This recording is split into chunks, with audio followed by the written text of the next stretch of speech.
you know, he can learn some valuable lessons on tonight. I don't think there's any question about that, but, you know, the other side of the coin, what comes with it. You know, Knight's whole problem was, and I don't want to harp here on Knight, is back when it went on in the 70s and went on in the early 80s, you can't get away with nowadays. There's just, it's a whole different paradigm in the way coaches are set up and the way kids are talked to. You just can't get away with that nowadays. Back in the day, I guess it was okay. I mean, it's still wrong what he did, but nonetheless, it was deemed more acceptable.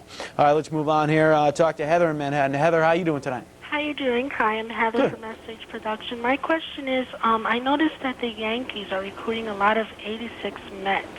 Now, I noticed also they're kind of giving Yankees the spirit that the Mets had in '86. Do you think that these players from '86 can still have that spirit and do well for the Yankees like they did for the Mets? I'm thinking '86 Mets. El Cid is the only guy that jumps out at me right now. Of course, Gooden is there, and David Cone just left and went to the Red Sox, and a lot of people are, you know, not happy about that. Darryl Strawberry a couple years ago.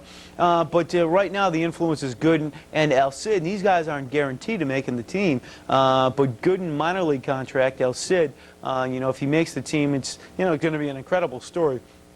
There was a certain flair with that '86 team. I think those guys don't have the same cockiness that they once had.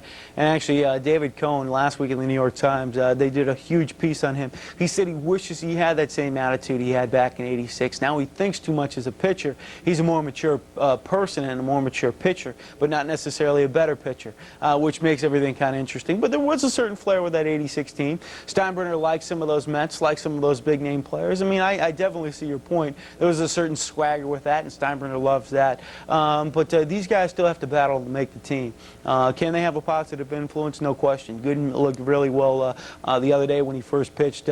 El Cid, his first two outings, he looked pretty decent. His last outing, he got hit hard. He's going to make a start tomorrow, and he's going to make a serious run for that number 5 spot. Take a short break. When we come back, more of your telephone calls. 212 NY1 Talk. We'll be right back.